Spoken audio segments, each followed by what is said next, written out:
Hello, David. Hello, thanks for having me. Thank you for coming. So tell us a little bit about you, David. I know you're the executive director for Meals on Wheels and the neighborly, centers. And tell us how long you've been with them. Are you originally from Florida? Your background. Well, it's my background has always been in gerontology. So similar to your interest in working with the geriatric population, that was my start. I went to college for psychology. I got a master's degree in a specialty in gerontology. And then I had a love for. I was partially raised by my grandparents, who were phenomenal, and they were such an important part of my life. And then as I kind of developed in my career, I realized how important and how neglected sometimes the older population is.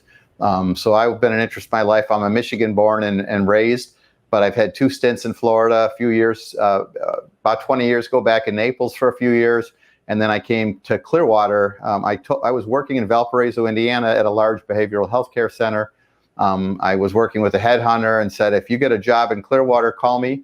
And that brought me here 10 years ago. I joined Neighborly's team 3 years ago. And ever since then, it's been the greatest challenge, but also the greatest pleasure. And it's one of those things where you say, if you love what you do, you don't have that job. And I love what I do. I love seeing our seniors, whether we're delivering meals to them, working with our volunteers, many of who are seniors, and also our seniors at the daycare. And I love riding the buses with our clients.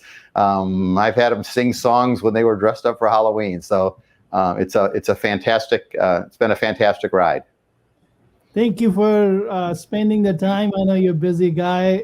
How many buses I see neighborly running around? Well, between buses and cars and driving meals, and whether they're hot meals, whether they're frozen meals, whether they're ours with Neighborly, there's about 50 of them running around Pinellas County. But even most of our volunteers who are delivering Meals on Wheels, they have a Meals on Wheels logo in their window just to let people know. So at any given time, there could be, let me think, there's 10 Meals on Wheels sites with at least 10 or 15 volunteers. So at any given time, there's 150 or 200 volunteers every day driving around with a Neighborly Meals on Wheels sign in their window.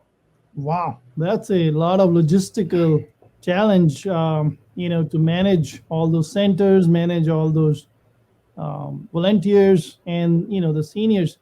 Pinellas County, as you and me both know, is saturated with seniors. Probably, the numbers more than I do, but 85,000, you would say 60 plus seniors in Pinellas County. Pinellas County, who are over 60, we have 280,000. Wow. Yeah, so and 83,000 live alone. So you think about 83,000 is the population you're targeting at, but the 285 is the total number of 60 plus seniors. Right, and it is one of the highest. It had been, I don't know if it still is, but it had been one of the highest, the percentage of those over 60 in all of Florida. Wow. So that's a lot of responsibility for you guys in terms of helping them to stay in place and age in place, right? Absolutely, and that's our goal. Our goal is to people's quality of life, to help them stay. Everybody wants to stay in their home. We want to do everything we can to keep them in their home. Nutrition is a huge part of it. And we for a while we try to do home chore services, because when I deliver meals, even myself, it breaks my heart. Our leadership team at Neighborly delivers meals and helps out when we can, especially during snowbird season when a lot of our volunteers head north. We have to fill in.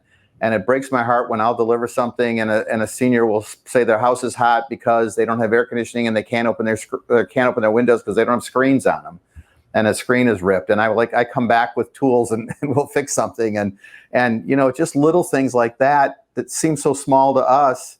It's amazing to me. It's amazing to see that we forget that we can't. Not everybody could climb a ladder and change a light bulb. Right. Not everybody could go to the store and buy a light bulb. And so, we help not only that, there's a pride involved with the seniors too, that they don't want to ask for help, Absolutely. Absolutely. That causes them not even to ask help from their kids.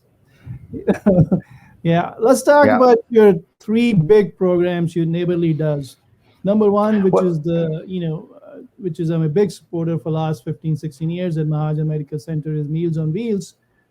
and a lot of people don't even know that Neighborly does Meals on Wheels. Yeah, it is funny. People don't, everybody knows Meals on Wheels, but nobody knows who does Meals on Wheels.